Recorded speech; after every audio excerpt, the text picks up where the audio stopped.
absolutely nothing to it. But the man who started the dynasty and prolonged it, Red Auerbach.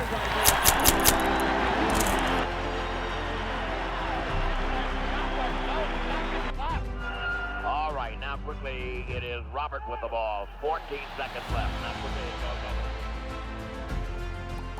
The ball's gonna bounce today. Welcome to NBA. Come on, enjoy the rest of the crowd. There's another classic about to come your way. You'll see the best in basketball when you watch the NBA. When you watch the NBA on CBS.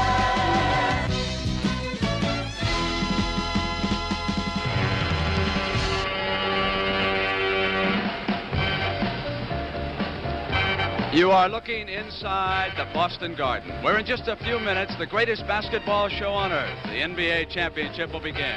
It matches the surprising Phoenix Suns against the Boston Celtics. JoJo White of the Celtics, Mr. Consistency. Paul Silas, the chairman of the glass backboard. He will team up with Don Nelson, who will replace the injured John Havlicek in Tommy Heitz's starting lineup. And of course, the center, Mr. Hustle, David Cowens. And in the backcourt, Charlie Scott, who was traded by Phoenix to the Celtics. John Havlicek, tending to his injured left foot, will not start. May see some action. Over in the Phoenix locker room, the message is simple. Beat the Celtics, it's 120,000. And Rookie of the Year, Alvin Adams, is ready, talking to Keith Erickson. Garfield Hurd will team up front along with Curtis Perry. And in the backcourt for John McLeod's Suns, another rookie, Ricky Sobers, who will be there along with Paul Westphal, who was traded by the Celtics over to Phoenix. So, good afternoon, everybody, and a welcome here to the Boston Garden and Game 1 of this championship series.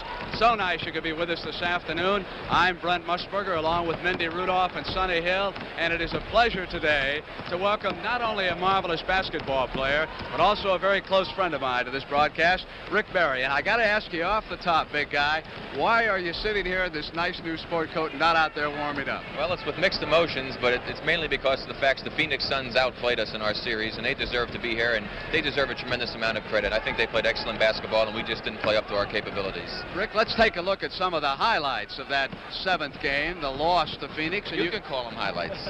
I call them the lowlights. All right. Well, here we see the first play with Phil Smith making an initial penetration, pitching it out to me for an open jump shot, something that we lacked a great deal of in the third and fourth quarters of that game.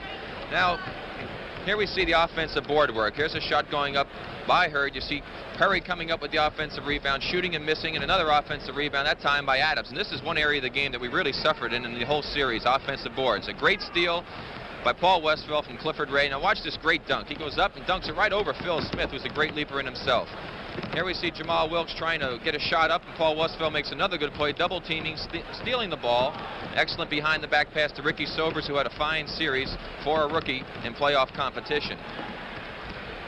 Now we'll see another play where it's mostly one-on-one by the Warriors. This is in the second half, and it's Charles Johnson hitting a jump shot this time, putting us ahead by 1 point. It was still a pretty close game. We're trailing by 4 at this point, and it's a little pick-and-roll play by myself and Clifford Ray. Unfortunately, he loses the handle on the ball. They pick it up. Gar Hurd pitches the ball out, and there's Van Arsdale pitching the ball to Adams, and Adams goes up and makes the dunk shot, and this is when they really started to pull away from us. The momentum really changed then. Here we see Ricky Sobers moving the basketball over to the far corner. Curtis Perry coming around off a nice screen by Van Arsdale, hitting the jump shot. They had real good ball movement, and here's excellent penetration by Sobers, something that we were not able to shut down in that second half. Pitches the ball out to Gar Hurd, who makes the jump shot. He had a great game against us. They all had great games. It was a situation where everybody played well for Phoenix, and we just didn't get the performances that we needed.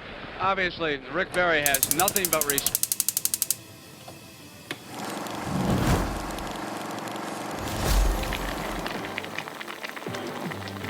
His name is Isaiah Thomas, and these hands